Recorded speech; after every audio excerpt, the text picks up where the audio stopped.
Hare Krishna. So let's see.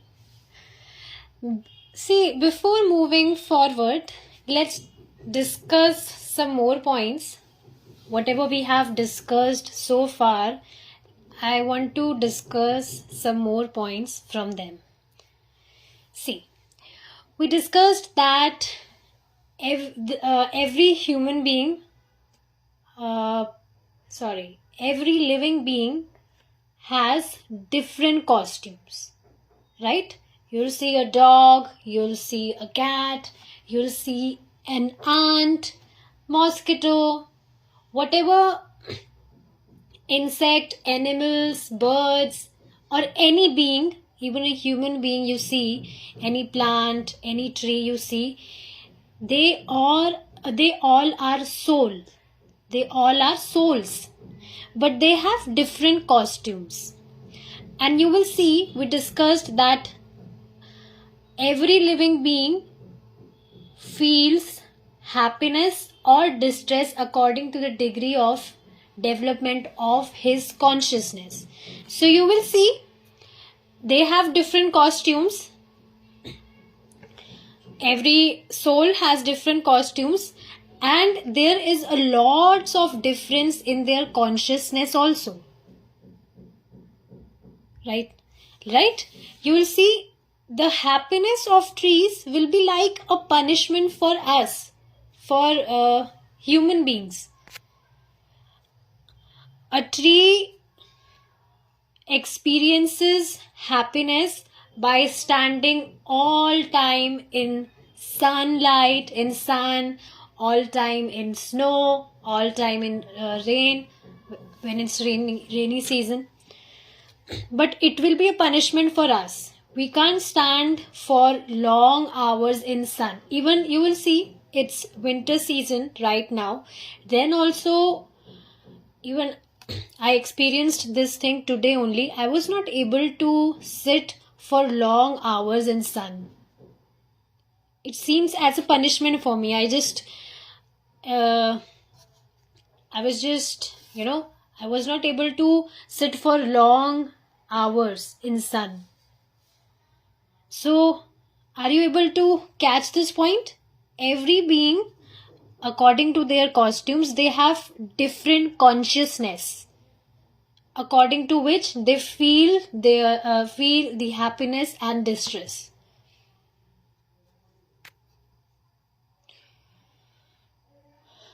You will see a tree feels happy when he stands in sun for long time. You just experiment this thing. You take a plant, you buy a plant, and if you will not put that plant in sunlight outside, it will start to fade, to wither, right? It will start withering if you will not put it in sunlight. It will not survive without sunlight for long. So see, are you able to see the difference in consciousness of every being? Same as we discussed the example of the goat. That goat was busy. She was enjoying eating grass. She was enjoying that. But just next to her, another goat was being slaughtered. That goat was not able to understand this thing because their consciousness is very low. They have no any capability or capacity to understand these things. So, conclusion is that every being has different consciousness to experience the level of happiness. So the bottom line is that which thing a being is assuming is happiness is showing how elevated consciousness he has. Okay? And if we want to experience real happiness, then we will have to have elevated consciousness. A favorite food of pig is that stool. But we will not even like to see that. It's the worst thing, right? So these are the differences of the consciousness. Next thing we studied that you will see we studied that people are searching for happiness everywhere. They are searching for happiness, but they are not perceiving it in real things. They don't know what real happiness is. So anything, see, we are souls. Soul is eternal. Eternal means real. And material is not eternal. It is destroyable. And which means fake. So anything which is real has to be eternal. Otherwise it is fake. So from senses, whatever favorable and unfavorable, we studied this also, that we experience happiness through our senses. So from senses, whatever favorable and unfavorable we experience, we assume it is happiness. We assume it as happiness. All the acceptance and rejection. See, let's understand with an example. You will see a beautiful lady. If you see a beautiful lady, now her child will see that lady as her mother. Right? A stranger will see that beautiful wife as a mean of his sense gratification. On the other hand, a yogi will see that lady as a Maya. Maya means illusion, which may disturb her sadhana. So a yogi will perceive that lady like that. So now, are you able to relate? Are you able to understand this thing? That whatever favorable and unfavorable we experience, basically anything which we experience, it's our mind which is preaching us like that. Just for an example, if someone is following sattvic lifestyle, so he is loving the way that simple food that he's eating. So he's happy in consuming that simple food. Same way, there can be another guy who don't like simple food. He's more into fancy food. He loves more fancy food. So his happiness is different. For him, different is something. For him, happiness is something else. So basically, anything which is favorable or unfavorable for our mind, we assume it as happiness. If we understand this from another example, so see, just for an example, she's my friend. She's sitting just after me. I'm just holding her hand. She is a girl, so if I'm holding her hand, I'm not feeling anything. No feelings like that.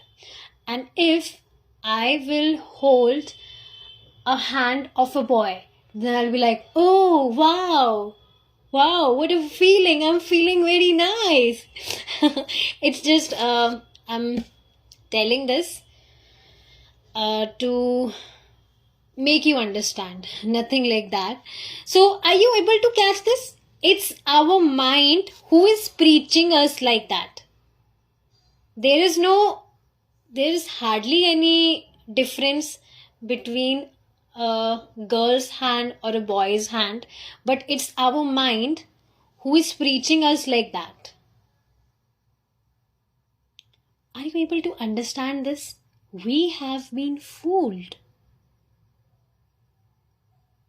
Our mind is preaching us unnecessarily. Like anything.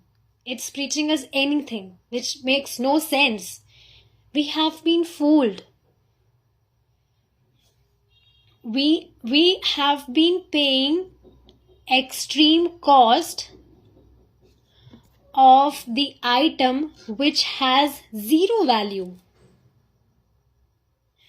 Let's understand this with another example. You will see that this is Earth, right? This is Earth. You'll see, you might have heard of heaven.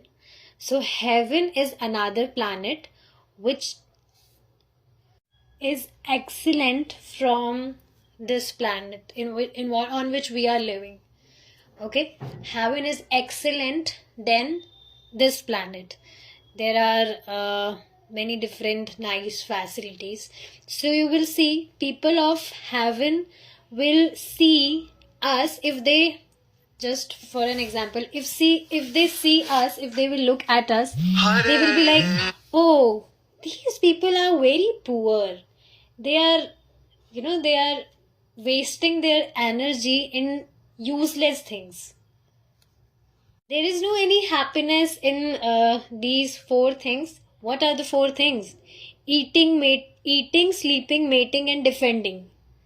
Now, this point is very interesting to understand. This is very important, very interesting.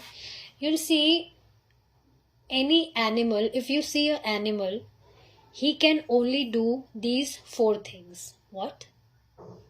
He can eat. He also eats. We also eat. Sleep. He also sleeps. Any animal, I'm talking about any animal. That can be any animal. They also sleep. Animals also sleeps. We also sleep. They can also eat. We also eat. They can also defend. They also seek for protection. We also seek for protection. They also know to produce family. And we also know to produce family. So what is the difference between us and between those animals? Have you ever thought like that? These four things are common between us and between animals. Then what is the special thing which we have? See, it's same like if we understand this with an example, if there is an engineer and someone is giving him the salary of a watchman and he gets satisfied with the salary of that watchman, will it be a justice for him? He's so qualified, he's an engineer, then how can he be satisfied with the salary of a watchman? It will not be a justice for him at all. Right? So same way, we have got more elevated consciousness than animals, than other beings actually. We human beings are blessed with more elevated consciousness. Then how can we only satisfied with these four things? Eating, sleeping, mating, and defending. This is really not a justice with us, actually. Okay? So same way, we were on that example. If the people of heaven will look at us, they will say, these people are very poor. They get satisfied in what all the things that animals do. They get satisfied in those things only. And if we go, above heaven, there is another planet which is known as 𝗵𝗵. So you will see people of 𝗵𝗵, it's all, given in our scriptures. It's not any misconception or something. It is reality. There are different planets and people do exist on those planets. You will see, if you'll see sun, there are people who exist in sun also, but we can't see them. Now you will think sun is like scorching hot.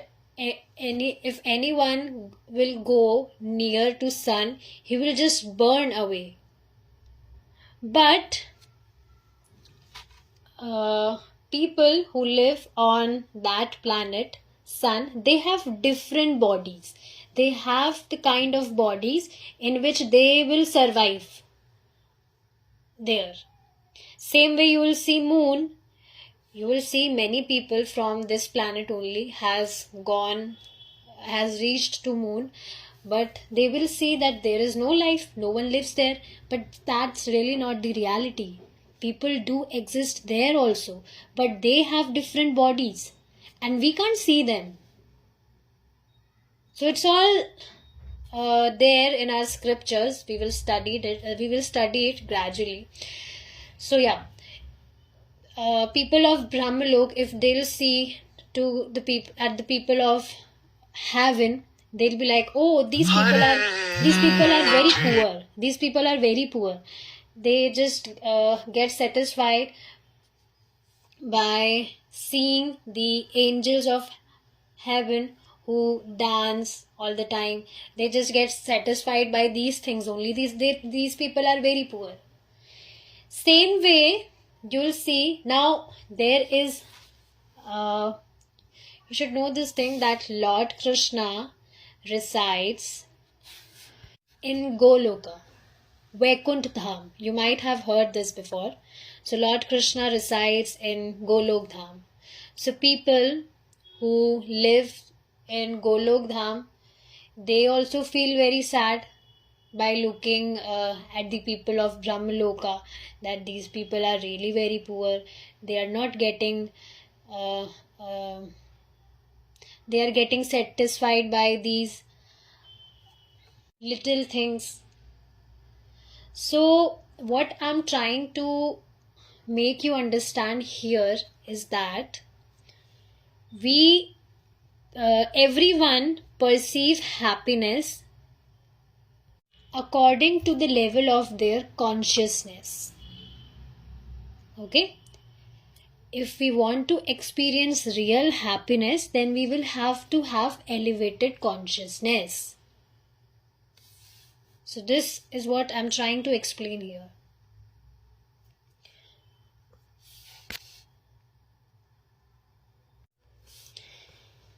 Moving forward, let's see. The process for establishing oneself in real happiness is the process of Krishna consciousness. By Krishna consciousness, we can gradually develop our real intelligence and naturally enjoy relishing spiritual happiness as we make spiritual progress. As we begin to relish spiritual happiness, we proportionately abandon material happiness. As we make other, one is promoted to that stage of Krishna consciousness.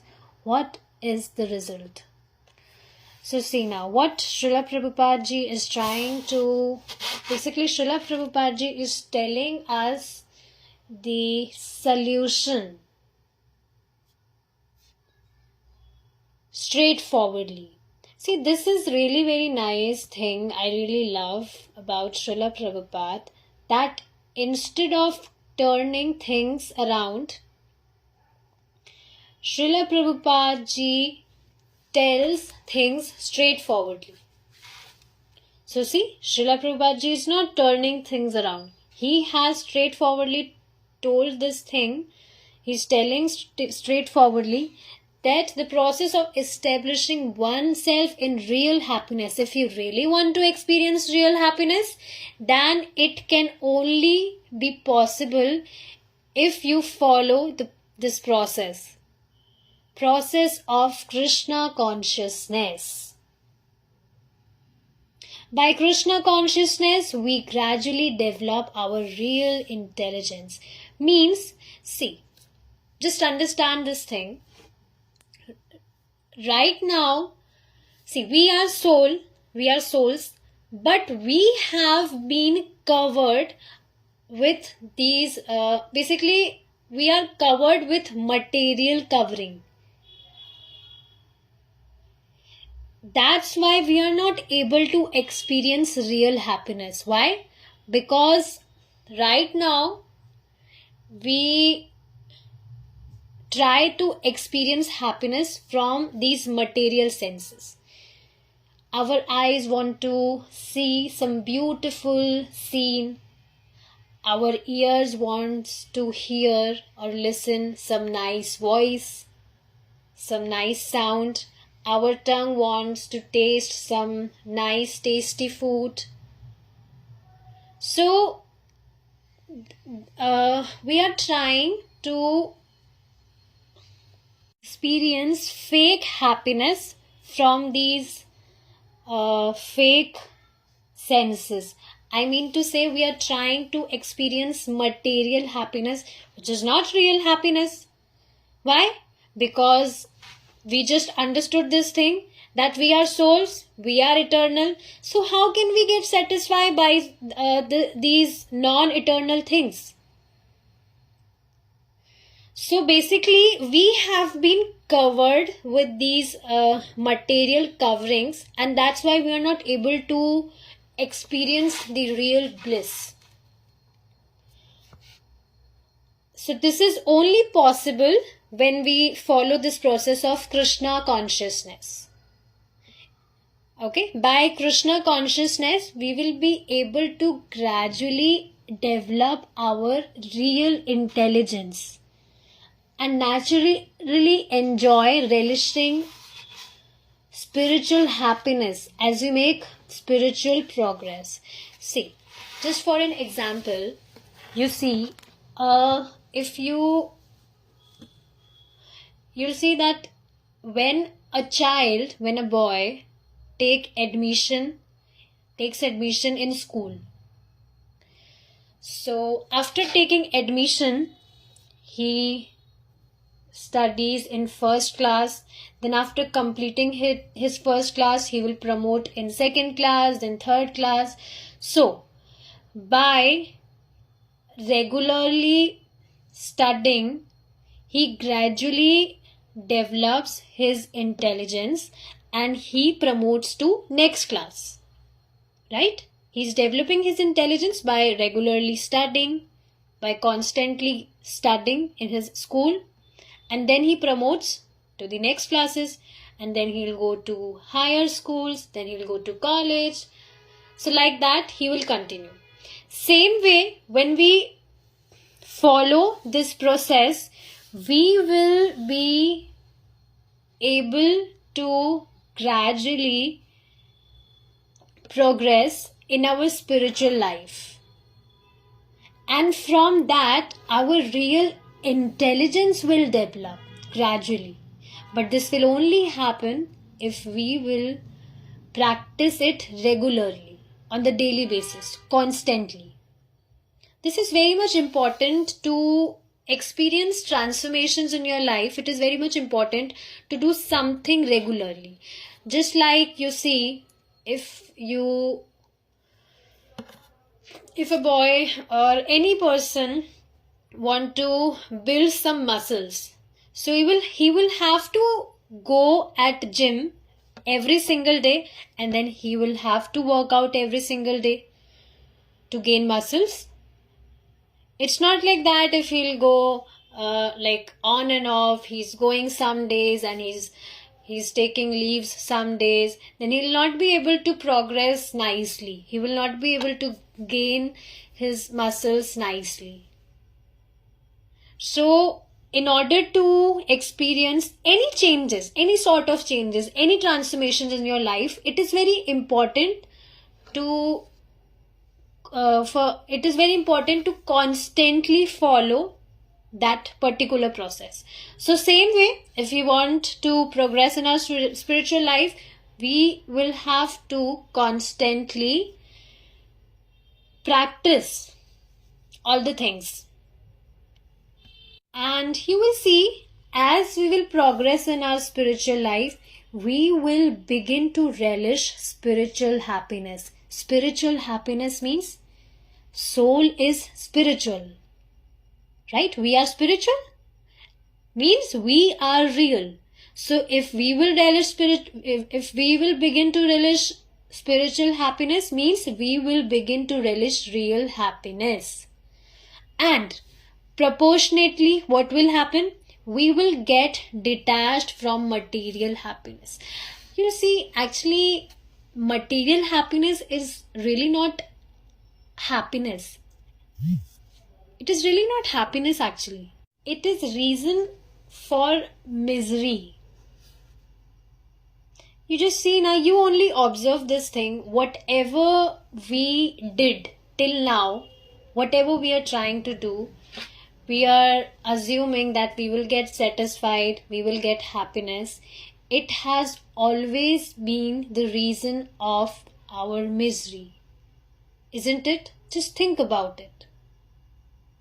We will understand this with example further.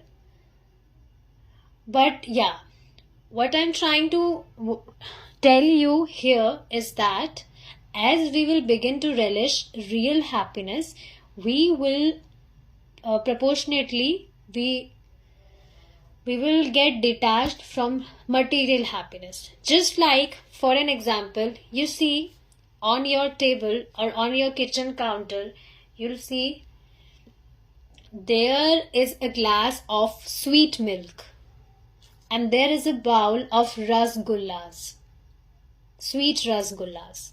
So now you have been drinking sweet milk from so long. From so long you have been drinking sweet milk. Now if you will see rasgullas, will you drink that sweet milk? No, right? Why? Because you know that those sweet rasgullas are more tastier than that sweet milk. Are you able to follow this? This is practical. When you see something nice, better thing than other, then you all automatically get detached from that old thing. Like, suppose you have many dresses in your wardrobe, but if someone gives you a very nice, beautiful dress, so, and he tells you that I will gift you this nice, new, beautiful dress, but you will have to leave, you will have to remove that old dress. So definitely you will not say no to him. You will definitely, automatically you will get detached from that old cloth. So this is natural. When we get higher taste, we automatically get detached from the older things, the fake things, false things, right? I mean to say, when we get the higher taste in anything, we automatically get detached from those things which have low tastes. So as we make progress in understanding the absolute truth, we naturally become detached from the false happiness. That this is really not happiness. Till time, what I was assuming to be the happiness is really not the real happiness. It is actually the false happiness. So this happens when you gradually make progress in understanding the absolute truth.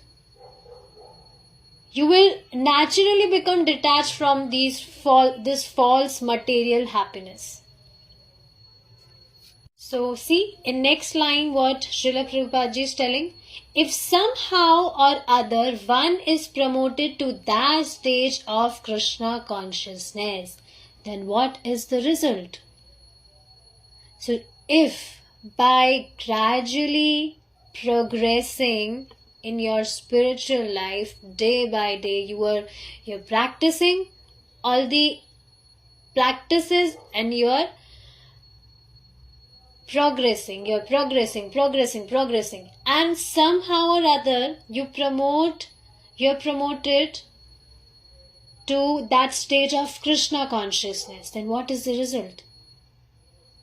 So here is this beautiful shloka. We'll try to recite it.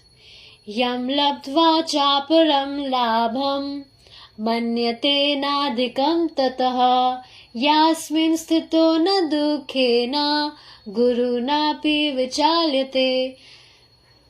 See, one more thing I want to tell you is that whatever we are studying, it's from our scriptures. These are not the false misconceptions. These are not the false things or anything which does not make any sense. It is not something like that.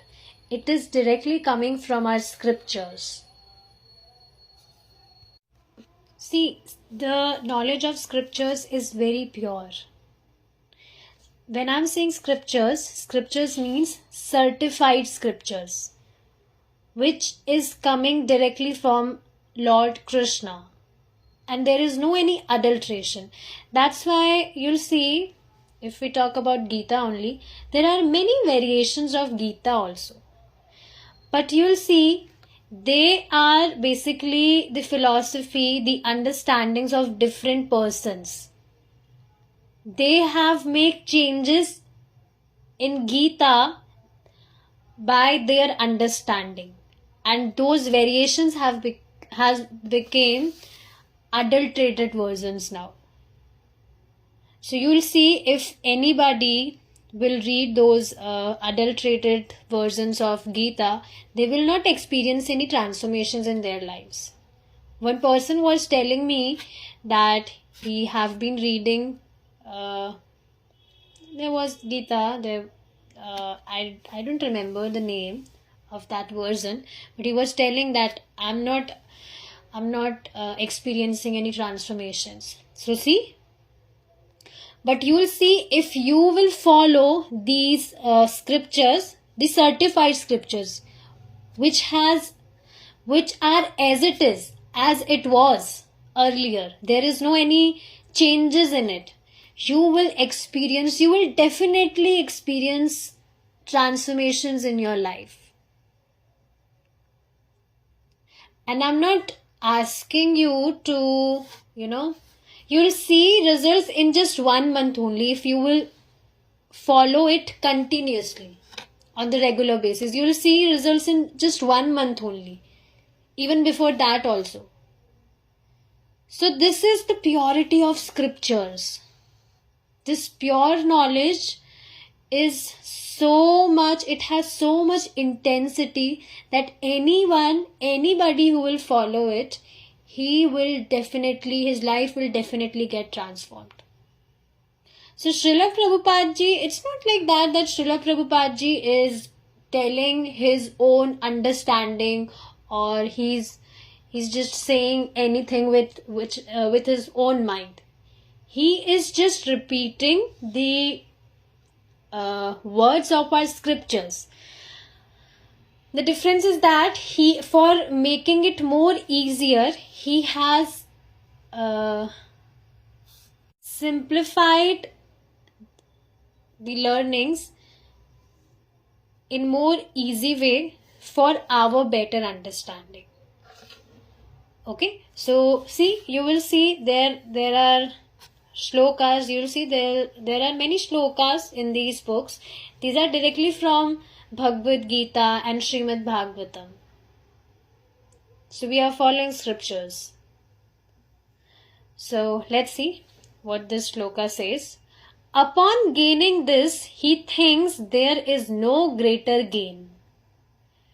Being situated in such a position, one is never shaken, even in the midst of greatest difficulty. Bhagavad Gita 6.22. So let's understand what does it mean. Once a person has promoted to that stage, then he will never get bewildered. No matter how, how ups and downs comes in his life, he will never get bewildered. He will be fixed. He will be stable. He will be unshaken. He will never shaken. No matter any greatest difficulty comes in his life. So how is that even possible? How? See, when he promotes at that stage, so at that time he experiences so much of real happiness, so much of pure bliss, that these little ups and downs never distracts him. He don't care. He will not care of these little ups and downs, because he will be busy in experiencing that pure bliss. Okay, so we will be discussing more in detail in our next class. Hare Krishna.